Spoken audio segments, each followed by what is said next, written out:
mbokk yi jërë ngeen jëf dalee nag jàmm ci Eyeafrica TV ak ci yéen ñuy déglu ci ay radio ñoo ngi leen di nuyu bu baax a baax di am mbégte desuwaat ak yéen file ci bile spécial édition ñu jagleel leen ko nar fi waxtaanee nag lu am solo tey ji ndax rawatina ci li ñu nar a waxtaanee ni ki ni ñu koy defee Eyeafrica TV lépp loo xam ni dafa soxla askan wi daf ci rek daal di taxaw ba gis ne askan wi les ci war a xam daal dinañ koo xam tey nag suñu spécial édition dañ fas yéene sëgg ci kuréel gi la wala sax mbootaay di rek Gambia Cement Importers Association muy ñi nga xam ne ñoom ñooy daal di jéggaani ay ciment di ko jaarale ci suuf ci rawatina sax ñu koy jéggaani ci réewum Sénégal di ko indi ci réew mi file ci ñoom nag les nara daal di dalal tey waxtaan ak ñoom lu jëm nag ci lu tax ñu koy wax ndax ci ñaar fukki fan ak ñaar ci weeru avril gisoon ngeen ab oto yu bari taxawoon fi nga xam ne mooy ca kër Ayib wala sax ca poste Ayib bokk ca Sénégal ca dig ba foofee lu ko waraloon bokk na ci oto yooyu dañ duyoon ay ciment doon war a dugg ci réew mi ñu yëg leen ni nguur gi dafa daal di yokk li nga xam ne mooy naamu yu ñuy fay ci rek saaku ciment bu ne maanaam rek juutis yi nga xam ne des koy teg ci baagu ciment bu nekk mu ngi woon ci $30 ñu yóbbu ko ci $180 ginnaaw nag wax yu ci amoon yëpp nguur gi daal di woon delluwaatoon ginnaaw ci loola waaye itam ci lu mel noona daal dinañu xam le itam ne loolu dinañ ci dikkaat ne daas nañu yokk itam njëg gi te dinañ ko door ni ki àllarba ju ñu dëgmal mën nañu wax suba waaye lépp la ñuy nar a waxtaanee tey jile fii ci Eyeafrica TV ak ñi nga xam ne ñoo bokk ci association bi di ñi nga xam ne ñooy Gambia Cement Importers Association laata nag ñuy yebbi li nga xam ne moom la ñu nas fii ngir waxtaanee ko ak ñoom ngir yéen ñuy seetaan ngeen mën a am yu bari loo leen ci daal di xam te itam bu ci tolloo dinañu ubbi bu mu jokkoo gi itam yéen ngeen dugg xëy na du ñàkk ngeen am yooyu leen ci mën a daal di yokk su ko defee maa ngi fi am ñoom ñaar ñu bokk ci boobule mbootaay kenn ki di Mamadou Diop di secrétaire bi am naa fi itam Alaaji Mbay moom mooy trésorier bi ñoom ñaar ñoo fi ñëw teewal boobule mbootaay su ko defee rek damay jox ki nga xam ne mooy Mamadou Diop ndax su ma ko dooree ci Alaaji Mbay ñu ne lu mu sant Mbay moo tax kon dama koy dooree ci Mamadou Diop Mr Diop nuyu naa la am mbégte dalal la ci plateforme bi ci special edition bi ci Eyeafrica TV di la bàyyi nga nuyoog ñu ñuy seetaan ak ñu ñuy déglu tam.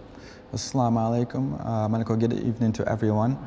Thank you very much, Eyeafrica, for hosting us to discuss a very important issue that didn't affect many Gambian consumer, but labor and employment. So I want to say good evening to everyone and thank you for hosting us. mbokk sëñ Alaaji ñu nuyu la yow itam bàyyi la nga nuyoog ñuy seetaan ak ñu ñuy déglu itam. asalaamaaleykum mbokk yi ñuy dellu fii si Eyeafrica TV ak ñi ñuy seetaan yëpp ñu ngi leen di nuyu di leen jox seen wàccuwaay ku nekk turam ak santam di profité rek di nuyu suñu chairperson vice chairperson ak executive bi yëpp ñu nekk si Cement Importers and Traders Association di nuyu Mohamed Mbaye tamit suñu doom baay yu tamit ñu ngi laa nuyu bu baax a baax a baax. mi ngoog su ko defee dañuy ñëw ci point bu njëkk ndax coow li bari na fan yi yëpp yéen a ngi génn seen press release bu mujj lan mooy su coow li lu ko waral balaa ñuy dikk ci yenn yu bari yoo xam ne tëxëñ nañ ko file ci gis ngeen ne génne ngeen press release bu jiitu bi nga xam ne ñakkoon ngeen ko itam génne woon lan moo waral mbir mi dëgg-dëgg. waaw Mohamed ginnaaw bu la nuyu rek nuyu bu mbokk yi ñu seetaan yëpp. coow li lu ko waral rek mën nañoo wax ne sax daanaka lu diis la waaw lu métti tamit loo xam ne tamit wax dëgg ne yàlla as far as ñun séntuwuñu woon ko ci Gambia government ndax mën nañoo wax ne comme noo ko waxee rek si njëlbeen dafa niroo ne yokkute moo am waaye ñun loolu mënuñ ko ooyee sax yokkute because ciment bi yàgg neen di ci liggéey for years ñu ngi si doon liggéey bu njëkk bi ñu ngi ñu doon fayeeku sax am si naamo bi si du custom bi ay 5000 par truck bi nag suñ ko waxee daf dee ëpp 1000 bucks. So there was a time yokk nañ ko ba 8000 from 8000 tamit ñu yokk ko ba 30000 fi bi 30000 bi sax métti woon na si ñun trop sax waaye tamit comme dañ responsible pour diggaale ak dëkk bi daf ñu ko jaraloon tamit ñi demaale loolu waaye li ci gën a métti mooy comme on the 16th of last month I think April dañ jékki-jékki rek ñëw ñu ne léegi instead of 30,000 léegi dañ wax ne da ngeen di fay $180,000 loolu nag bi ñu ko xamee moom obviously mënuñoo no survive with that so noonu lañ def moto yi taxaw fa for a weeks or ay days yoo xam ne moto yi ñu ngi fa taxaw mënuñ foo noo jàlla because ñun mënuñoo no fay $180,000 ba coow li bëri bañ bàyyi moto yi si lay continuer waat di liggéeyu ñoom waaye yes still ba léegi nekkul loo xam ne dañ ñu ko teggal bàyyi ko ndax dañ ñu joxoon duration boo xam ne day waxoon ne fii ba on the 15 of this month May which is tomorrow si lañ war a ekkatiwaat di commencé waat di fay one it so ñu xam ne loolu nag moom mënuñoo liggéey ak loolu because ñun sax there was a time ñu doon ñaan sax pour 30,000 bi ñu wàññi ñu ko so imaginal 30,000 bi mënuñoo survive with that ñun ñu yokkal ñu si one it waaye mbir mi boo ko xoolee ba xool dañ ci jàngat ne ñoom jubluwaay bi mooy liggéey bi si boppam la gars yi bëgg a stop. lañ bëgg a stop waaw liggéey bi waaw dinaa dikk si loolu ndax mi ngi ci biir. dama may tuuti ma ñëw si Mr Diop. Mr Diop nga ñëw ak ñi ko ak ñun si suñu neexi tubaab nga dikk ak ñun si ci kàllaamay Kocc gis nga ki nga xam ne wax nañ ko dama bëgg am lu ma bëgg nga confirmer ma ndax kii mi ngi wax 30,000 ñëwaat ne 180,000 mooy ci li nga xam ne dinañ ko yokk waaye dafa ma bëgg ñu understand ko ak ñuy seetaan mooy $30 per bag wala 180 per bag loolu laa bëgg nga ñëw waaw of course waaw so laa ji doon explain mooy ne truck bu nekk carries most of the time 1,000 bag so 1,000 bag loolu tax muy wax 30,000 180 so soo ko dividé da nga am $30 a bag ak 180 a bag so loolu mooy difference bi so da ngaa gis ne léegi so bagi cement léegi in most places si Combo area bi you'll pay $375 $380 so léegi soo si war a add beneen $150,000 which is $150 which is 500% increase xam nga so dafa mel ni comme cement bi dafa war a jël at least or close to $600 so lu Mr Mbaye doon wax rek is ne lii nii is intentionally put in place to block the cement from coming in from by road from Senegal or any other African country because they are targeting mainly cement buy ñëw a tali wante at the same time ñu ngi bàyyi cement buy ñëw a vessel parce que soo ko seetloo Ministry of Trade their justification mooy woon ne dañ bëgg a protect local manufacturing wante soo ko seetee manufacturing amul Gambia Jah Oil ak Gasam duñ dee manufacture cement ñoom seen own press release admit nañ ne ñoom they import the cement mostly from Morocco and Turkey wante Gasam am na time sax mu ngi doon import from Portugal and Spain so nga gis ne we don't have anything against any other European markets wante at the same time doo mun a buy ñoom ñu isi cement from European markets ba pare block cement from African market so lu ñu war a clarify rek mooy ne ñëppaay import cement Salam rek day def a little bit of manufacturing wante Salam amuñ capacity and ñoom tam they have quality issues ba pare wante seen input yëpp ñoom dañ ko dee import anyway so da ngaa gis ne the Gambia trade deficit suñ trade balance bi nu mel that doesn't change parce que everything is imported as well. ok so yaa ngi wax parce que gis nañ seen biir statement bi yaa ngi fay wax wàllu monopolisation mooy xëy na dañ bëgg a monopolise business bi léegi pour jàppale ñan ndax wax nga fi tudd nga fi Islam Gazem tudd fi Jaawel so da nga bëgg a comme su ma déggee li nga wax da nga bëgg a jàpp government bi nekk di def loolu ngir favor ñenn waaw I mean so il faut que ñu wax kan la parce que domestically da nga am those three Jah Oil Salam and Gasam xam nga so that's what the market is and it's just we need to all be transparent about loolu noonu so su ñoo wax yëfi monopolistic practice so léegi looy def is basically soo bloqué cement buy ñëw by road in favor of cement by vessel you really are favoring those groups parce que ñoom they don't manufacture and that's very important parce que that's the premise of which the government is justifying everything wante ñu ngi wax monopolistic practice because if you take one of them for instance they insist ne ñoom dañoo jaay wholesale ba pare dañoo jaay retail so seetee monopolistic definition bi loolu is a big problem parce que ñun Mr. Mbaye sax xam naa correct na tuuti yoo doon wax parce que ñun we're the Cement Importers and Traders Association so traders yi nag dafa include retail shops yoo gis si dëkk bi yëpp ñoo xam ne dañ dee jaay cement so ñoom naka lañ mën a jaayee cement dundal seen njabooti su fekkee ne yow da nga leen jaay cement wholesale ba pare nga ñëw jël sa container teg ko seen kanam ba pare jaay ko retail xam nga ñoom dañu mën a compete so loolu noonu mooy monopolistic practice ñooy wax ba pare tam mu ngi génnee consumer choice xam nga yow soo demee nga gis ne kii naa ngee jaay cement mu ngi wax ne cement tam bi is a higher quality wante mu ngi koo jaayee lu gën a yamba comme ni beneen cement bi wante benn tey nit ñi ñu ngi choose beneen cement bi xam nga nit ñi ñoom doo leen mën a nax bu garaaw so loolu tam consumer choice la so monopolistic practice ñooy wax nii yëpp loolu moo tax ñuy wax loolu. ok mi ngi so damay ñëwaat ci Mr Mbaye xam naa dellusiwaat ci yow ci jëm ci ndax gis nañ most of the time bu fekkee ne gis nañ tax increment ci lu mën di doon maanaam xëy na ci ñu jël exemple sax ci basic commodities yi mooy li nit ñi gën di jëfandikoo ci maanaam wàllum dund buñ ko yokkee lu ci bëri dañu gis dafa ñëwaat di dalaat ci kaw askan wi ci ndax ci ban yoon mooy dañuy yokku njëg gi maanaam jaaykat yi dañuy ñëw yokku njëg gi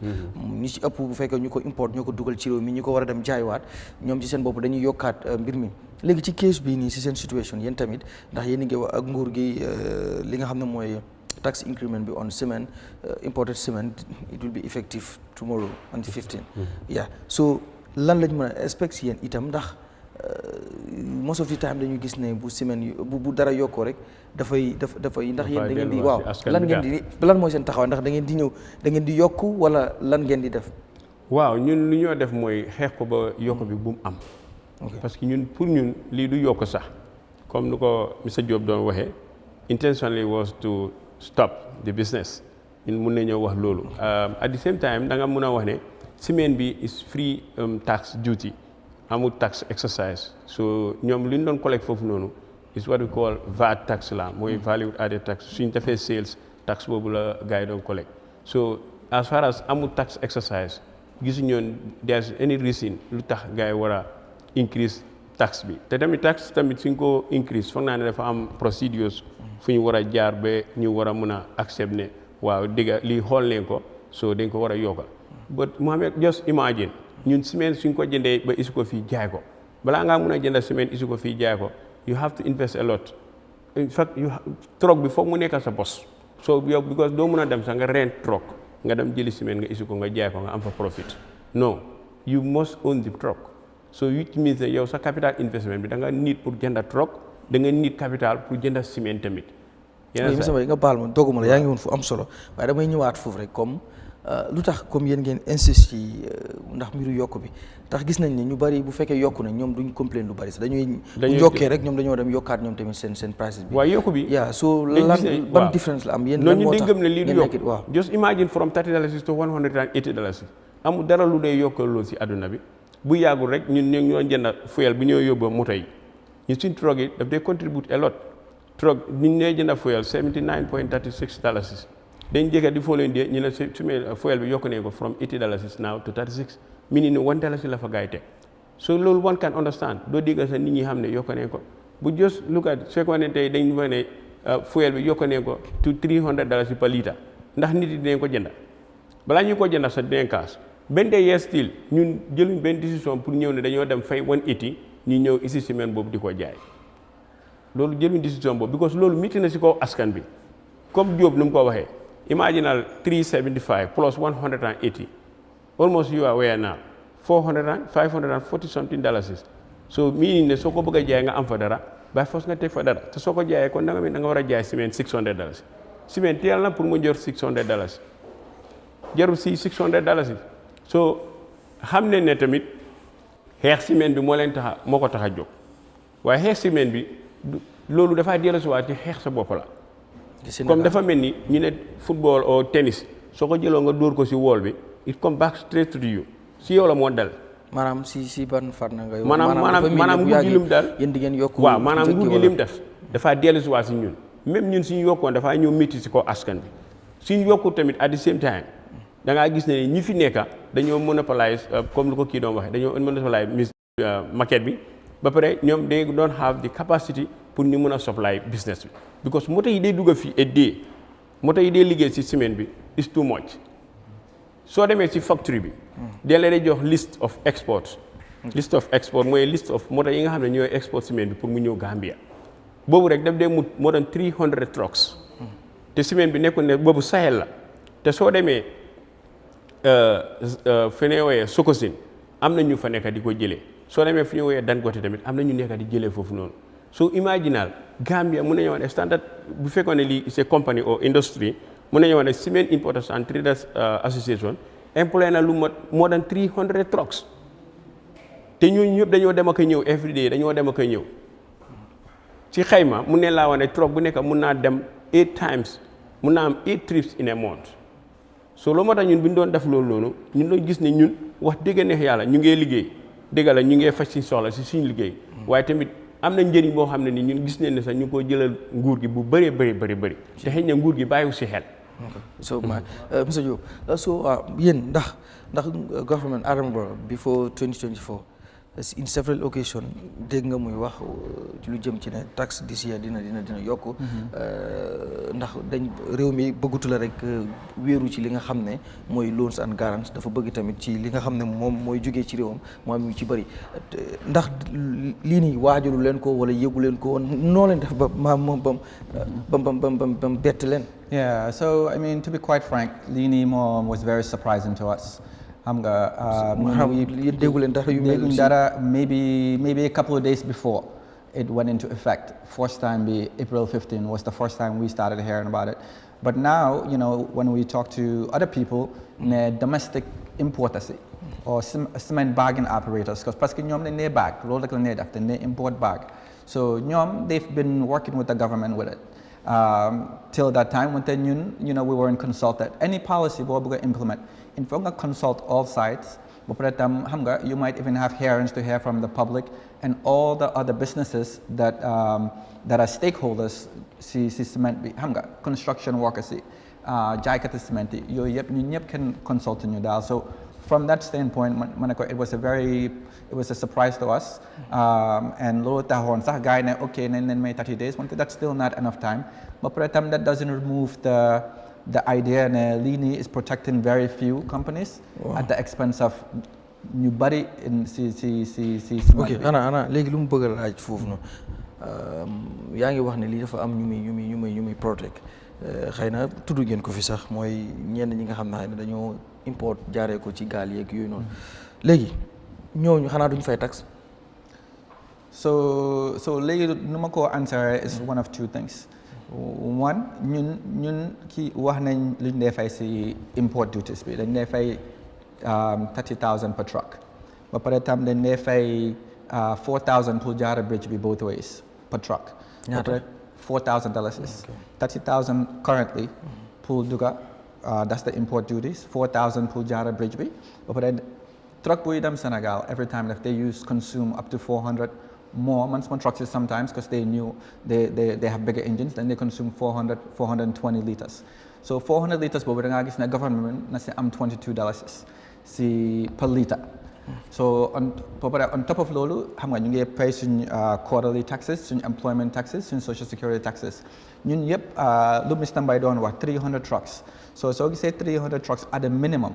loolu mooy minimum bi 300 trucks lu ñoo consume and the potential lu ñu mën a contribute si revenue in the Gambia is $340 million per annum. So léegi two things dañ laaj the ministry bi ñoom where's the economic impact analysis pour wax ne $340 million si potential boobu noonu su génnee ñoom naka la ñoo offsetee loolu then I'll come to your actual question. Ne the others that are imported by vessel, some of them then GIPA SIC, Special Investment Certificate, which bars them from paying import duties. So the nga gis ne ñoom already some of them they don't pay import duties. Mooy ñeneen ñi nekk fii di import. waaw they don't through vessel. Yeah, am na yéen mu ngeen koo seetal seen boppa am na si ñoom ñoo xam ne ñu ngi am the ones that bring the most volume. You can speculate who, but ñoom dañ am special investment certificate. So da nga gis ne ñun contribution bu ñoo def ak ñoom contribution bu ñoo def is different. Even if it was the same, Bente government owes the Gambian people an explanation. Even if theirs was more, government owes the Gambian people an explanation. ñoom $340 million potential boobu noonu su ñu génnee si marché bi fu ko gars di offseté and how are they going to actually make up that deficit in revenue collection. And the other thing I want to bring to suñu ko seetaane mooy gars ñu ngi wax ne dañ employ 5,000 people. So man ñetti factory la te bagging operators lañ soo demee and staying outside those factories you can count the people. It's not more than 800. Moonte ñun suñu industry bi ñun xam nañ ne for sure nañ ne employ directly almost 3,000 people. So ñoom nañ ne wax direct and indirect. Suñu waxee indirect loolu dafa include ñun sax sometimes we transport. So da ngaa gis ne anyone who tells you direct and indirect employment you always have to question it. Parce que yow xam loolu nekk si indirect bi so ñun lu ñoo wax mooy lan mooy impact ñun suñ moto bu nekk na am driver ñaari apprentice ñuy jàng pour nekk driver moto bu nekk daf tey am 5 laborers ñu dee unload offload da ngaa gis ne léegi soo décimité industrie bi ñooñu yëpp léegi xanaa ñoom lu ñoo ut si xaalis pour toppatoo seen njaboot xanaa loolu matawut xanaa ñeneen yu liggéey factory ñoo gën a important xam nga loolu noonu yëpp si wax bi la bokka li moo taxoon sa question bi ne daf ñu surprise xam nga waxtaan bi su amoon dañ mën a bring up these points loolu laa foofu laa bëggoon ñëw xam nga mooy yéen stakeholders ngeen ndax tamit yéen a ngi dugal semaine ci réew mi te yàgg ngeen di ko def waaye ndax tamit dara du government bi du xëy rek ne yokku naa dara wala nangam faaw mu am fu mu jaar faaw mu am ñu contrôle mooy xam stakeholders yi wax leen ne lii ak lii ak lii da ngeen ma bëgg a wax ne comme loolu amul nguur gi gisewul kenn ci yéen moo am ci association bi ngir xamal leen ne weer bi wala nangam dinañ yokk semaine te nii lañ ko bëgg xëy na yéen tamit ngeen joxe seen proposal ci nu ngeen di def ba gis ne déggoo am na nga xam ne mbir mi xëy na du leen gaañ wala itam ni ngeen waxee ne daf leen bett du leen ko bette. mun naa wax ne formally conversations yooyu amul informally xam naa ne am na nit ñu ko ñëkkoon a xam ñeneen xam nga suñ biir di start di wax ñoom ñoo doon reach out ñoom nekkul ne government dafa ñëw si ñun formally xam nga ñun bu nit ñu starté di dégg rumors xam nga man daf ma gën a betta mu almost 3 days before laa ko xam ne am na ñoo xam ne xam nañ ko 1 week or maybe 1.5 week before so informally ñoom ñu ngi started reach out wante ñun formally ñun can reach it out xam nga Mr. Mbaye da nga bëgg a add si loolu rek waaw li ma si bëgg a yokk rek moo nekk ñun comme nu mu ko waxee rek ñun formally moom we were not informed in fact sa affaire yi 15 days or 1 month bi ñu may nii sax nekkul ne sax loo xam ne tamit noonu lañ ñu ko yëgalee yéex na ñoo xam ne sax kañ la mu on the 15 of May la moo jeex yéex na ñoo xam loolu ok gëj nañoo yokk taxe su li nga xam yéen mën ngeen ko confirm ne gëj nañ koo yokk ci semaine bi waaye teewul bu ñuy solo juróom benn weer yu ne wala ci kii yu bëri ñu seetlu semaine mu ngi doon yokk ndax semaine ci price bu mu nekk nii nekk fi woon ndax am na fu ne waaye daf gis nemeeku nañ mu yokk ba am na woon ne jamono am ñoo xam ne sax bu ñu bëgg a construct daf leen di jaral ñu dem ba Sénégal wutali semaine foofu seen bopp ndax foofu la daan gën a yombee lan moo waraloon yokk yooyu te gisuñ ne taxe bi yokk na wala leen yokk na lan moo daan waral loolu. waaw semaine moom li ñu ci mujjee xam moom semaine dafa wàññeeku semaine jaroon na fii sax ba ay. waaye yokku am na fu mu tollatu fa. waaw dafa wàññeeku kon. non ci yokku ndax semaine demoon na xam nga léegi dem na bay jar 300 am na demoon na ba di jar lu gën a néew 300. tey commodity ok Dombaay commodity tey soo ko xoolee. semaine moo gën a stable waaw non xam lu ma bëgg a wax yokk yooyu xëy na. waaw loolu laa la bëgg a expliquer waaw ok waaw ma ne la tey soo seetee commodity stable price bu gën a am stable. mu nekk semaine moom moo gën a steady. den yeneen moo gën a stable waaw because xëy na tamit yoo doon wax noonu. daf dee contribute ci léeg-léeg am demand and supply. ñëpp xam ne ne demand and supply daf dee effect ci wàllum price so sometimes fekkee ne nga gis ne there is more demand than the supply bi ñu am loolu mun naa cause tuuti lu ñuy xala yokku ci semaine waaye semaine moom soo xoolee CFA bi nu mu nekkee di éeg ak semaine nu mu nekkee di am steady price ba léegi mënut yokku wala mu ngi wàññeeku sax at least di nga xam ne semaine bi wax dëgg yàlla dugub bu moo dugg fii féeboon na retailers yi féeboon na consommateurs yi bu baax a baax. so am ñoom sax ñi nga xam ne ñooy di Gambia cement manufacturers ñoom dañ leen accuse ci seen press release bi ñu génnoon di weddi xëy na ñu ne tuuma yi ngi leen tegal ni government bi dafa nekk di leen favor ci biir foofu wax nañ ne semaine bu yokkoo sax yéen a tax waaye ñoom seen ñëw fii ku ci mel ni tudd nañ ci benn kii ñu baal ma ci advertisement bi muy jaaweel ne bokk na sax ñi tax semaine di gën a wàññeeku ci réew mi waaye yéen ñi nga xam ne yéen ay importer si yéen ay waral sax yokk bi correction moom yéen ñaar ñëpp ku ci nekk mën na cee ñëw. waaw ok man dama bëgg a elaborate su lu Mr. Mbaye doon wax ak yow si sa question bi more specifically. ne ñun Gambia and in any market foo xam ne the objective is to bring in quality ba pare tam to lower the cost, increasing the supply, increasing capacity loolu la ko mën a def xam nga ñun suñu génnee si marché bi du benefit Gambian si parce que supply bi dafa daanu ñoom suñu génnee si marché bi du benefit Gambian si parce que supply bi dafa daanu. nga baal ma rek ma comme bokk yi seetaan Eyeafrica TV di ñu jëlu ci ay radio ni ki ni mu leen ko waxee woon bu mu jokkoo gi dama koy teel a ubbi su ko defee ndax lii lu soxal ñëpp la ndax ñëpp a bëgg a tabax ñëpp a bëgg a jënd semaine ñëpp a ci yëngu mbiru ñëpp la su ko defee rek bu mu jokkoo gi dañ koy ubbi ngeen mën a yéen tamit joxe seen contribution ci wàllu bi noo leen ko gisee rek ndax semaine bu ñu sukkandikoo ci xibaar yi suba nguur gi dina ko tàmbali yokk ci li nga xam ne mooy taxi yi maanaam taxi yi saako bu nekk buy dugg ci réew mi dina fay lu toll ci téeméer rek juróom-ñetti fukk maanaam $180 per bag ñi nga xam ne nag ñooy semaine waa Importers Association ñoom ñoo xamal leen ne dañ leen mayoon ñaata days 30 days so on the 15 bi comme si yéen dinañ yokk semaine ok mooy taxi yi sorry su ko defee rek boo leen bëggee dugg yéen tamit joxe seen contribution ngeen daal di dugg. mën nga continuer. waaw yeah so lu ma doon wax mooy just demand and supply dynamics bi ne kenn si ñun Gambia only benefits when we all maximize the supply. xam nga suñu increase supply bi price bi dina wàññeeku parce que supply bi exceeds the demand. moonte lu gën a important si conversation bi and lu tax policy bi nii nekkul ne in the best interest of the Gambian economic welfare mooy ne dama laa jox benn statistique rek ne. Per the World Bank, the Gambia's population by 2050 dina increase by more than 85%.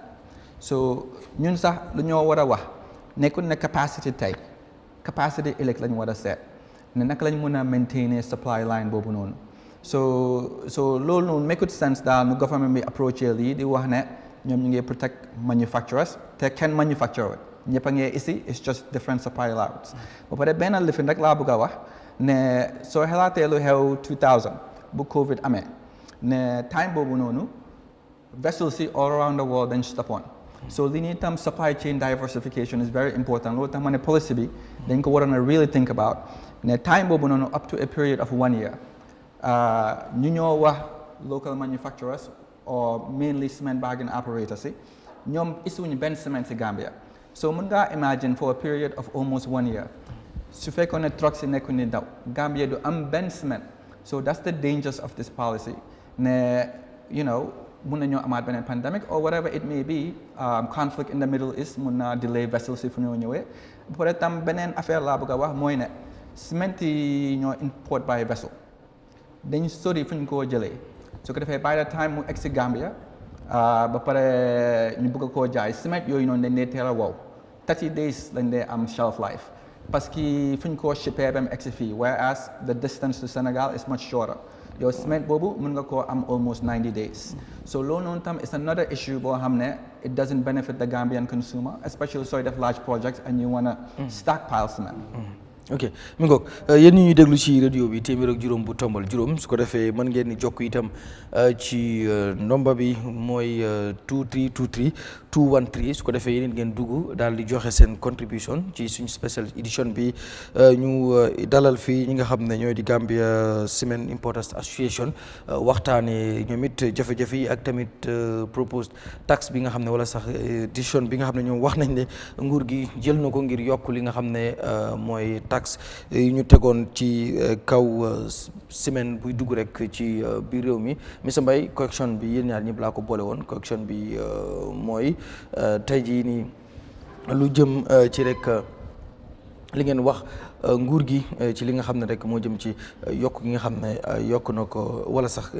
waaw tey jii nan nga gisee ne comme kii mi ngi wax impact bi nga xam ne dina ko am ci askan wi rawatina ci wàllu koom léegi lan nga foog ne lii dina ko jur ci suñ koom ndax ci seen press release bi wax ngeen ne dina am lu mu jural Gambie ci wàllu économie waaw loolu waaw ok comme ça ni mu ko waxee Modou ni mu ko doon waxee noonu biñ toogee ñu def suñ calculation xam ne ñun minimum 300 trucks yoo xam ne moo nekk di liggéey si association bi mun nañ ko employé wala mu ngi liggéey ci loolu tamit xayma ne ne truck bu nekk daf day jël at least 400 litres si dem ak ñëw te 400 litres bi soo ko multiply by 8 times for the truck bu moo use in a month nga multiply by 300 trucks dafa laa jox 960,000 si litres te xamoon ne government mu ngi bénéfice si litre gasoil bu nekk wala litre fuel bu nekk at least $21 loolu rek dafa contribute $120 million ndax $20 million $160,000 ngeen jégal 20 million 160,000 mun ne ko contribute si fuel loolu soo xoolee tamit crossing bridge bi si dem 2000 ñëw 2000 4,000 per trucks to ko times by 2,400 trips loolu tamit dafa laa jox almost 9,600,000 boo xam ne loolu tamit ñu ko contribute much more than talking about the 30,000 wala per trucks su ma waxee 30,000 moo mean 1,000 bags booy fayal sa truck bi si custom bi loolu is 70 something million dollars so the total ñun every month pour revenue in total both fuel bridge bi ak custom bi yëpp is 100 something million dollars bokkut ak ñi nga xam ne sa operating economies comme like drivers yi li ñoo nekk di bénéfice lu ñoo fay si salaire si drivers is $8 million soo ko calculé suñ lay wane 2,400 trips suñ ko amee léegi si koo wàccee rek is $12 million te loolu ku indi semaine xam nga ne di nga moto bu nekk di nga si fay $5,000 so loolu xam neen ko waaye comme loo wax ni ay local manufacturers yi loolu sax moo gën a bokk sa li gën a tax sa ñuy teg suñ tànk si lii mbir mi bañ ko mooy those so called local manufacturers which are backing companies. nga baal ma am na ku nekk ci buumu jokko gi Mohamed Fall Mohamed Fall ñu ngi lay nuyu di la dalal ci special edition bile di la bàyyi nga joxe sa contribution allo Mohamed. waaw jërëjëf allo. jërëjëf waaw Mohamed maa ngi lay nuyu. waaw maa ngi lay fay. ok ñu ngi lay dalal ci programme bi di la bàyyi nga joxe sa contribution rek defe naa yaa ngi doon topp di déglu lu ñu doon waxtaan. waaw jërëjëf seen programme bi important na trop. waaw ñun tam si wàllum boobu la ñuy yëngatu. tam fu mu nekk ni Gambie mi 95% bi yëpp soo leen xoolee tey ñu ngi tabax. aywa yow la ñuy déglu. waaw su government buggee dimbale Gambien bi. foog naa tax bi dañ ci war a gestuwaat bu baax a baax tax bi su yokkoo ciment bi dafa mel ni dafa war a yokku so su yokkoo dina affect dinañu disturb trop because fu mu nekk nii soo xoolee dunda bi rek is a problem we are not talking about dunda fu mu nekk nii we are talking about ciment so moo tax moo wax ci wàllum ciment bi tuuti. ok so yow lan nga foog ne mooy doon solution bi wala lan la nguur gi war a def bu fekkee yaa ngi jàpp ne government bi dafa war a xoolaat association bu baax a baax because these people are contributing a lot in terms of seen transportation bi la ñu ngi contribute in the fuel area bi ñu ngi dugal dara foofu so suñu nekkee ne tamit dañoo wax ne nii interest bi ñuy am ci fuel bi tamit dañoo amaat interest another interest on top of the cement tamit dafa disturb consumer bi trop especially ñu ñuy jënd par benn bi. ok mi ngo jërëjëf so this is the problem fu mu nekk nii so ñu ngi jooy fu mu nekk nii price bi nekk ci market bi right now ñu ngi jooy price bi so suñu ne dañoo increase that which means we are going to buy each bag of cement for $500 and something. So government have to take on dafa war a gëstuwaat askan bi bu baax a baax si suma gàttal. mango jaajëf Mohamed Fall doon ñu jokkoo moom fii ba Jaaro Soma mi ngoog yaa ngi woon fu am solo nga jeexalee foofu rek su ko defee ñu jaar. maa ngi doon insiste ne ñun soo gisee ñi gën a taxaw si lii. moo nekk ne dafa mel ni réew mi dafa bëgg a am kumba am ndey ak kumba amul ndey because ñun dee ooyee local manufacturers ñun xam ne ñoom they import a finished product so ñoom li ñu dee indi ciment la loolu moom kenn nataalewul loolu te ñoom sax soo leen xoolee. ñoom rek dañ dee jëlee sa Sénégal ciment so lu tax tey ñu toog rek ñu bëgg a stop loolu because of yow indi nga sa ciment. non est-ce que ñun dañoo rek bëgg a stop loolu. non waaw because ñoom la because su government waxee ne. déedéet waxuma loolu de dama ne. waaw taxe bu ñu yokku nii. lu tax ngeen jàpp ne pour. waaw dañ jàpp ndax yéen stack bi bu fekkee lu ñu def la mu tàmbali effectif ñu tàmbali ko implément ndax loolu dafay tax yéen tamit ngeen bàyyi import ciment. non ñu du bàyyi sañu import ciment. waaye dafa miitiwaat si kaw askan bi. te ñun biñ consulté these people Gambia Consumer and Competition Protection. ñoom lu leen di gënal ak lu ñoo advice nguur gi te every time si lu ñoo taxaw mooy naka la ñoo defee ba nga xam ne day c'est maximum supply. ñoom gis nañ ne always solution bi because yaa ngi ko doon wax si njëlbeen nga doy wane. gars yi dañ seetlu ne. waaw gis nañ fi semaine yokku na fi yokkuwaat na fi. waaw te booba taxe yokku lu gën a garaaw loolu nag moo fi doon ñëw su fekkoon ne tey fexe woon nañ ne sax ba semaine bii ñuy importé Sénégal fexe woon ne ba génne ko si market bi. because daf laa wóor na la yow ñun tey ñu doon jënd fii Sénégal rek ñun tey suñ xëyoon tam taxaw si moto yi si benn any of these call bagging companies kenn mënut a supply mënuñoo supply so loolu te ñun suñuy supply yëpp dañoo dem jaayaat ko. kon dafa laa woon obviously na la ñii suñ leen fi bàyyee dinañ ñun semaine lu ma dee wax semaine ku ko jëndul rek di nga ko jaay même ñun sax suñ accepté woon lii ñu toog wala ñi import bëgg jaay 600 dafa am na ku nekk si buumu jokkoo yi ñoom tamit si lañ bokk soxna si maa ngi lay nuyu Penda maa ngi lay nuyu di la dalal ci sunu si programme bi lan mooy doon sa contribution ci li ñuy waxtaanee defe naa yaa ngi ñuy toppoon sànq ba léegi Penda Gueye dafa mel ni Penda dem na moom itam mu ngi doon call joxe rek contribution ndax gis nga lii dafa soxal askan wi. dafa soxal askan bi soo demoon Gambia GCCP Gambia Consumer and Competition Protection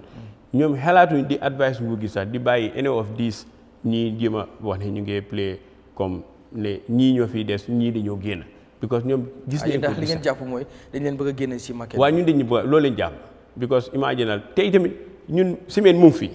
am na keneen kuy jaay semaine ku dul ñun. imaginal kooku mu ngi jaayee less than $400 mu ngi jaayee $375 $380 ñun ñu indiwaat suñ semaine ñu ne ñu ngi jaayee $600 parce que ñun semaine moom suñ ko indee kenn du tere di ko jaayee $600 xam ne na sax nit ñi dina ko jënd waaye dina métti si askan bi because semaine bi dafa baax comme ñun we are the traders ñun ñoo koo jënd ak ñoo koo jaay gis nga soo jëndee si backing company si nga jënd ak simoon bi import ñu isi ko teg ko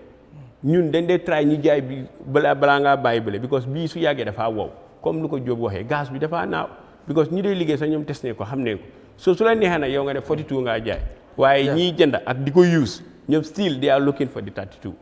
so loolu tamit waroon naa nekk a question lu tax te ñun dañ dee indi 42 sax waaye 42 bi suñ ko isee moo gën a seer 32 bi moo gën a seer any other 42 bu fi am sax su dee 42 tamit am na fi monsieur Diop loolu yow laa koy laaj ndax kii li mu wax ci ne exemple bu fekkee ne nguur gi dafay def taxe bi comme ni mu ko waxee nii bag of cement ñi fi nekk di ko jaayee different from you people ñu ngi ko jaayee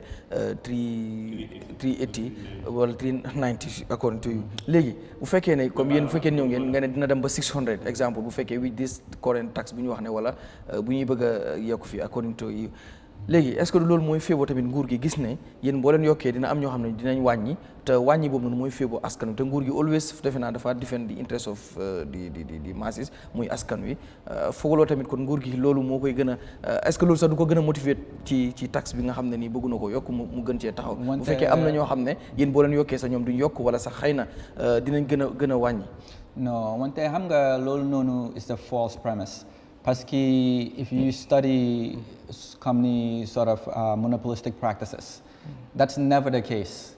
Case bi mooy nekka, and this outcome, mën nga study any market. What ends up happening is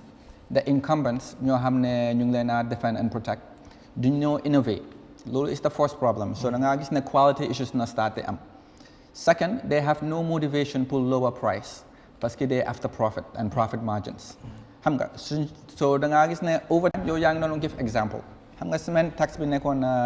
$5 dem na $8 dem na $30 so c'était 2018 ba now lu cement price def cement is almost double lu mu doon jàll 2018 so in addition to inflationary pressure waaw xam nga in addition to inflationary pressures xam nga external parce que Gambia because ñëpp a ngay import so ñun external market bi mooy determine comme ni price of cement bi so loolu of course is there wante part of the reason cement price is where it is today parce que tax ñoo nekk di teg wante lu may wax mooy ne soo seetee history bi soo demee 2018 ba now ndax ñoom dañu wàññi cement wàññi wuñ ciment dañ doon éeg every step of the way ñoom. ok man li ma baal ma sax foofu dama bëgg a ñëwaat ma ne lu tax bu fekkee ciment dafa war a yokk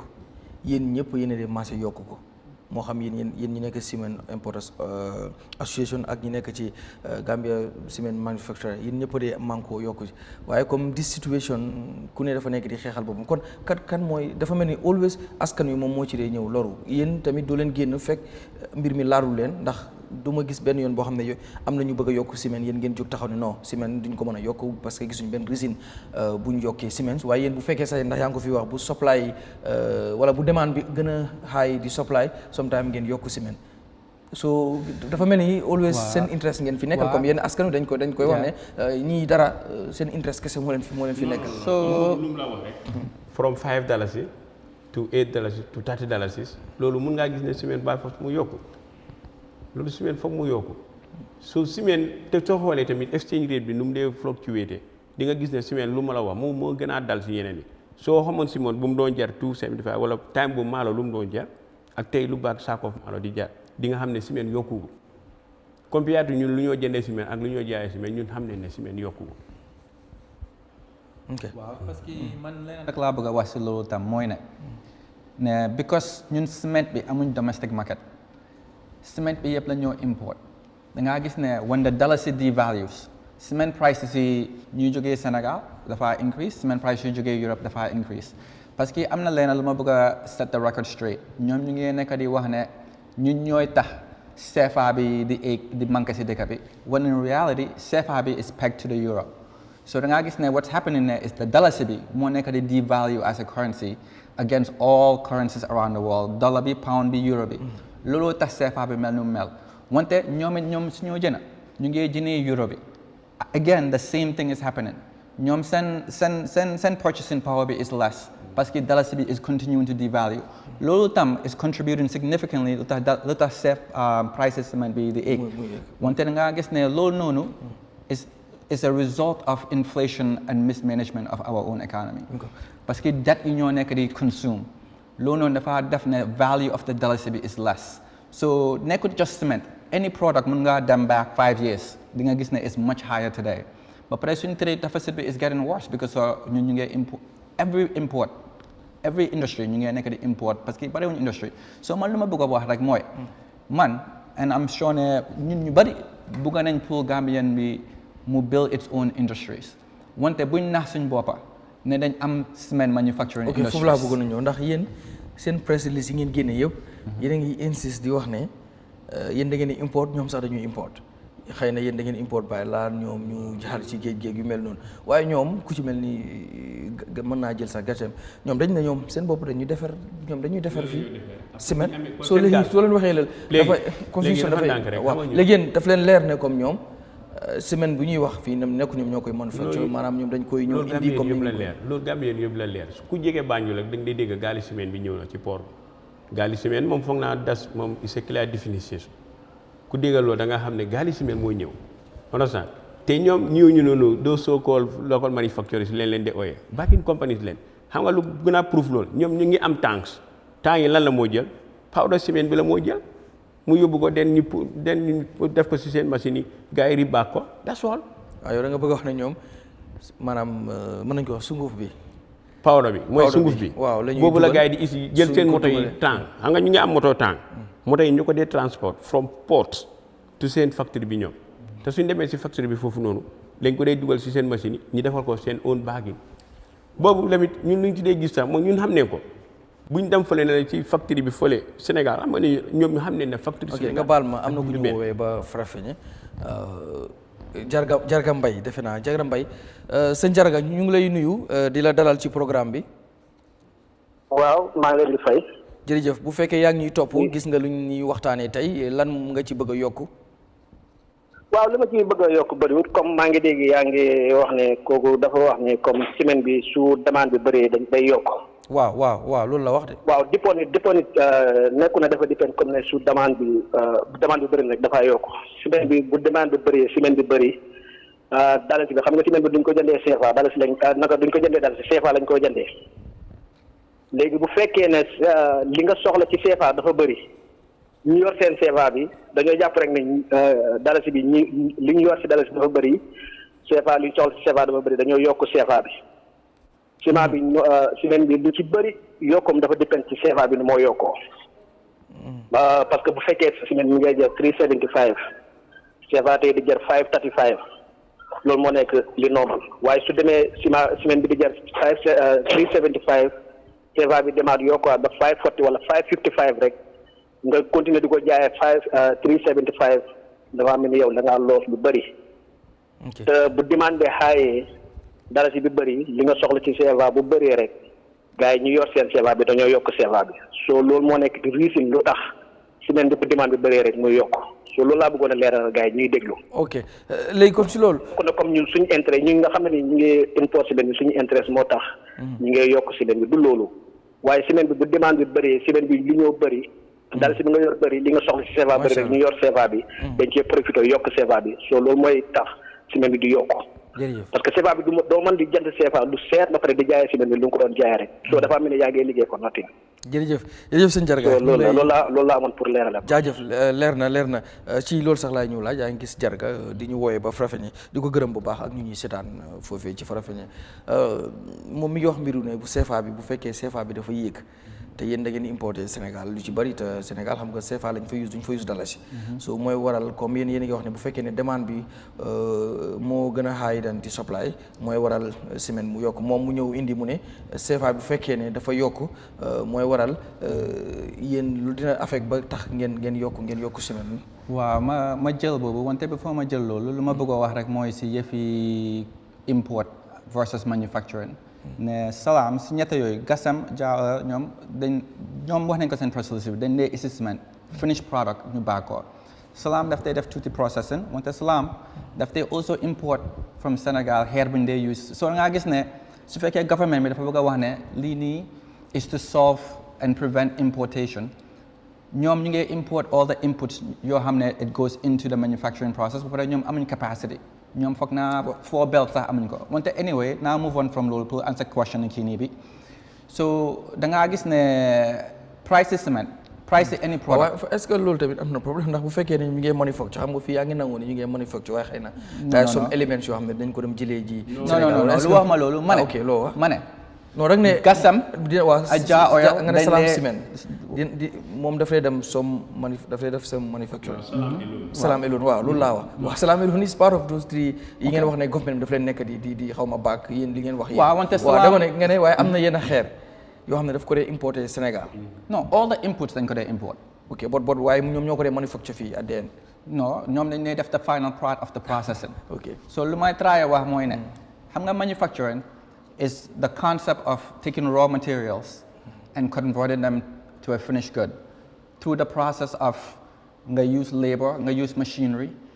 ingenuity. So in that manufacturing process, am na piece boo xam ne Salam, of course, man na admit readily that they do it. Monte ñoom seen capacity bi is the smallest of the three in the first place. So dafa mel ni government bi dafa wax ne ñu don't produce 95% of the cement. ñu ñoo wax local manufacturers ñuy produce 95% of the cement ñoom ñëpp ñu ngi import wante ñuy produce 5% ba pare ñu ngi involved in the smallest part of the process loolu la gars yi bëgg a define groupe bi yëpp nga baal ma am na ku ñuy callee from Banjul moom mooy nekk suñu last call sax moom mu ngi ñuy callee fii ba Banjul sëñ bi ñu ngi lay nuyu di la dalal si suñu programme bi di la bàyyi nga joxe sa contribution rek allo. yes ñu ngi lay yow rek la ñuy déglu bu fekkee yaa ngi doon topp lan mooy sa contribution li ma wax mooy building contract la and sa gars yooyu toog foofu li ñoo wax noonu ciment bi gars yi di Sénégal under 50 kilos la yaa ngay gis ñu ngi lay déglu ba pare am soo xoolee ciment bi ñoo jaayee Banjul par exemple Gassam ak Dia Oil seen ciment bi yëpp is more than 52 kilos ba pare li ñu koo jaayee is less than ñoom li ñoo indee ciment ñoom nañu wax rek ne ñoom seen interest la ñoo wax Sénégal duñ dee nangu dara jógee fii dugal fa even Salam ciment nanguñ mu dugg fa ñoom seen own personal interest moom la ñoo wax waaye su fekkee ciment la rek ciment bi gën ciment bi Dia Oil di jaay ak bi Gassam di jaay moo tane fuuf ñoom ñu amal quality mooy Salam parce que 32.5 la xaw ma 32.2 dañu leen ngay jaay 42 ba pare bële rapid ciment la moo gën a strong. lii moo xew. ok jërëjëf Modou Sène yaa ngi dégg lu mu wax moom mi ngi wax ne xëy na jaajëf leer na moom mi ngi wax si ne comme yéen jërëjëf Modou.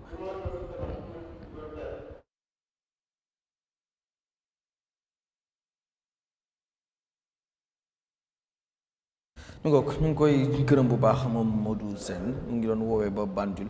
dégg lu wax lu mu wax ci benn ne yéen ñi nga xam ne yéen toog fii tey neen seen interest ngeen fi neen nekk di defend parce que bokk na itam ci semaine yi nga xam ne yéen da ngeen koy faral di import fii di ko jëlee Sénégal is less than sax 50 kilos ngi wax ne comme jaayol seen moom contracteur jaayol seen semaine si nga xam dañ koy dugal fii ak ñoom moo gën a comme si wàllu qualité ak tamit yu jëm ci yooyu noonu moo gën so moom mi ngi leen di comme lu am na ñeneen ñu ko wax nga maa la ko wax ne ñu bari ñu ne da ngeen nekk di defend seen interest waaye nekkul interest boo xam ne da ngeen koy defend because of askan wi ak yooyu so moom ci allégation yi nga xam ne def na ko ci ne yi ngeen di seen semaine yi ngeen di dugal fii is less than 50 kilos mooy comme saako bi lan nga si wax. Yeah, so léegi just forget us for a second. waaw si loolu noonu gis nga moto bi day loot balaa moo dugga pour loot dañ ko dee wéer te su lootee 50 tons or 45 tons 40 tons su génnaate dañ ko dee wee again so muy dugga dañ koo wee suy génn dañ koo wee understand te this is internationally ñoom koo xool ñooñu sax di nga xam ne ñooñu su nekkoon ne ñun la sax ñun duñ ko def mooñ moo daan di industrie bu nekk Sénégal si boppam daf ko di export comme nu mu ñëwee Gambie di ko export comme Mali tamit waaye xam nga ne sax moto bi comme lu ma la wax ni wéyee moto bi dugal ko mu load ba pare ñu wéyaat ko mu génn benn baag sa du romba so moto bi tam mënut a eb benn baag boo xam ne dafa manqué 50 kilos moom lu ma wax noonu xëy na moom loolu la gis waaye ñun ñi nga xam ne dañ ko jaay nga amee ciment sa place bii wowut xam nga lu ma am waaw nga teg ñaari saako ciment ci wàllu qualité bi tamit xam nga waxul rek ci wàllu comme kilo yi waaye nee na even qualité bi sa soo ko compare yéen yi ngeen di dugal di ko jëlee Sénégal ak li nga xam ne ñoom jaaweel ñu ngi koy indi soo leen compare bële moo gën bëri na opérateurs yu bëri te moom xam nga moom mu ne contract la moom laa la wax maçon yu bëri ak opérateurs yu bëri contract yu bëri yoo xam ne ñoom ñu ngi use ciment bi soo leen utile beneen ciment bu dul Sahel bi duñ ko di jol Sokosim la ñëw just to provide evidence rek xoolal bi ñu doon defee this OIC New Road ban semaine lañ ko defee rek OIC bi waaw ban semaine la Sokosim lañ ko defee rek moom fu ñu ko jëlee si yéen doo dee gis saako yi ñu ngi ko teg ci kaw moto bi di ko defaree suuf bi di ko defaree yoon bi Sokosim la ko gars yi jëlee xanaa ñoom gis ñoon semaine boobu fii est-ce que nga bu fekkee special order la from the government of the Gambia. No, let's just be fair. Government bi man I can only speculate ne yow if you do that nga worry ne capacity bi amut yow na nga worry about the quality of the local bagging operators or you can get a better price. Xam nga special order nit ki mun na dem mu order dara wala ku mën a doon mu ne nii laa ko bëggee qualité bi nii laa ko bëggee nanga ba nanga bokk la koo xam ne moom dafa ñu war a def business. so yaa ngi wax yëfi quality so yaa ngi proof point bi yaa ngi. non dama la laaj. mun nekkuma di proof anything dama ne xam nga yaa wax ne OIC road bi Sokosim lañ ko defaree. xam nga tey jii waaw anyway yooyu yëpp si kii bi la bokk nu mu ko wax si OIC project ma ne tey jii man mun naa soxla order dara ma am di capacity wala ma dem ba fu ñu koo defaree ne man nii laa ko bëggee defaree leen ma ko nii bokkut koo xam ne moom dafay business xëy na du ci xool yooyu li muy seet rek mooy defal leen ma lii laa soxla ci quantité bii laa soxla pour man ma yóbbu dem jaay. special order boobu doo ko mën a am fii. non dama la laaj loolu kay yéen si toog non man nekkuma fi pour tontu man dama leen laaj mais bi loolu la waaye man dama foog ne su loolu la that special order boo jox Sokosim soo ko joxee salaam xanaa waroon na ko mën a provide. ok mu ne ko loolu is the issue moom amuñ capacity so lii nii gets to the genesis of the situation amuñ capacity. léegi yaa ngi wax ne xaw bu fekkee ñu nekk fii nii how to call it Slam ak. Jaaxawel ak yooyu waaw nga ne order bi nga xam ne bu fekkee ne special order la woon wala dañ order liggéey ak Sokosim lu tax jaarale wuñ ko si Salam Cement defe naa loolu nga laaj. ok loolu ñoom Salam Cement bu ñu la déggee. ñoom xëy na ñoom it du ñàkk kenn si ñoom wala ñoom ñu ñëw fii pour leeral loolu du man maa ko moo koy leeral waaye nga baal ma sax ma am lu ma wax fii number one ñu ngi doon try pour jokkoo jaar yi seen communication officer bi def nañ lépp ngir bëgg ko jóg ndax lu ñu bëggoon tamit xëy na bu ñu leen amee fii moom itam ñu am ko déglu seen story ak tamit tax bi bu fekkee tamit suba dafa effectif ak lu ci mënti am waaye def nañ suñ jéego yëpp waaye ba tey duñ bàyyi ak tamit ñi nga xam ne ñooy di cement manufacturers comme Salam Cement Ja Oil ak Gazem ñoom ñëpp waaw bu ñu fekkee ñu ngi seetaan kër gi mu ngi ubbeeku pour yéen bu fekkee am na benn leeral boo leen bëgg a leeral bu foo xam ne ñii xëy na def nañ ko mu jàpp ne dañ accuse yéen wala nangam ak nangam boo leen bëgg a leeral our doors are open mën ngeen a ñëw fi itam pour leeral ndax Eyeafrica TV ñëpp la fi nekkal su lu laa bëggoon a leeral rek yow yaa ngi doon dikk si mbiru quality xam nga ñu ngi contract bu fi génnee léegi moom mbiru quality la wax ne quality yi ngeen di dugal yéen ak yi jaayal di indi ak ñoom ñi ñu àndal boobu moo gën. So let me clarify more. There's a misnomer. Ne Senegal, and Mr. Mbai tried to clarify this. Ne the only cement coming in is 32.5, and then the local operators import 42.5. So let me realize more. 42.5. Most of us bring it. The problem is most Gambians they don't want to order it, and they don't want to pay for it. So for whatever, because the price. They order it when they're doing the foundation of the house, but the rest of the house, then they're going to use 32.5 because it's cheaper. boobu yéen boobu ngeen day gën a indi. waaw parce que. waaye léegi 42.5 bi boobu ñi la ñoo ko dee indi. That's supposedly wante ñun lu may wax. est-ce que kon quality bi foofu la lu may wax rek mooy nit ñi test cement boobu noonu. ne xam ndax loolu 42.5 la mun naa laa wax am naa clients yu build by the water ñoom they will not touch it. parce que gominet is 42.5 loolu mun naa la koo wax so léegi government bi si boppam should step in moom si seen boppa test these products all of them ne ñun no one is doing false marketing and false advertising government bi si boppam war naa def loolu noonu wante léegi rek laa bëggoon a dellu si ku doon laajte fii CFA bi noonu ne CFA bi ak euro bi dañ peg they the same they move together so da ngaa gis ne ñun lu ma bëgg a laajte ko question boobu mooy su fekkee ne ñun CFA bi mu ngi éeg ba pare ñun suñ price bi mu ngi éeg parce que suñ input baa ngi éeg ndax ñeneen ni seen price bi éegut ndax dafa wàññeeku dafa éeg parce que ñoom ñu ngi jëlee euro sa nga gis ne forex bi ñëpp la moo impact simultaneously because the dollar is weakening against all currencies so loolu noonu marché bi yëpp a nekkoon di éeg nekkoon ne ñun ñooy éeg ñoom éeguñ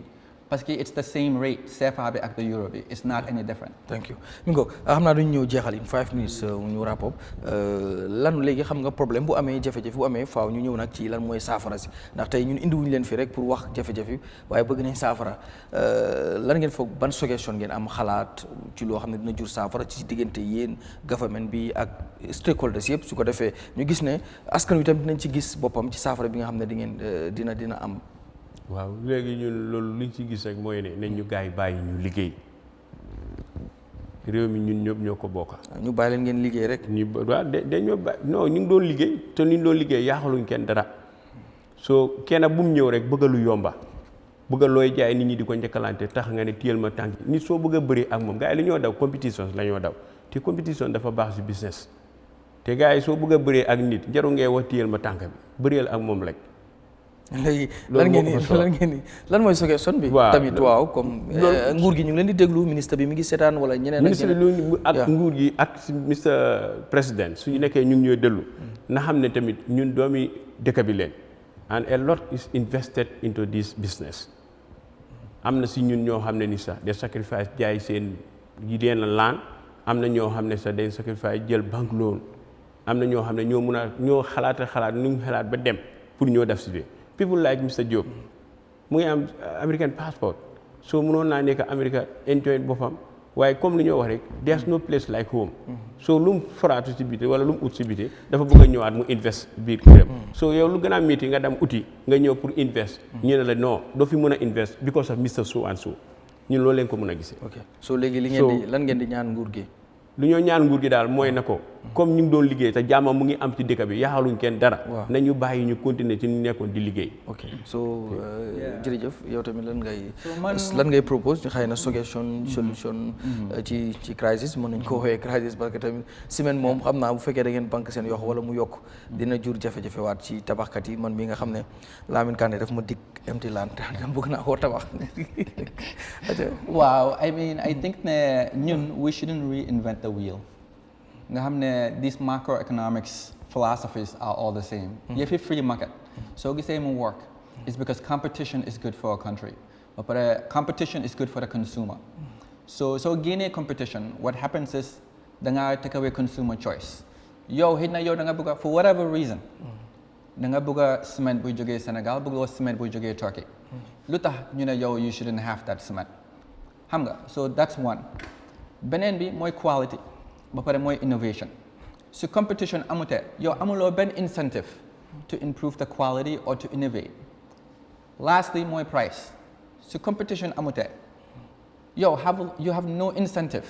to lower your price or to find better ways to cut out waste in your process su ko defee nga improve on the price for the consumer so loolu tax consumer choice matter na loolu tax tam competition is very important because at the end of the day maximize our supply bi maximize our cement bu nekk si di dugg si dëkk bi su fekkee cement bi yëpp dafa dugg si dëkk bi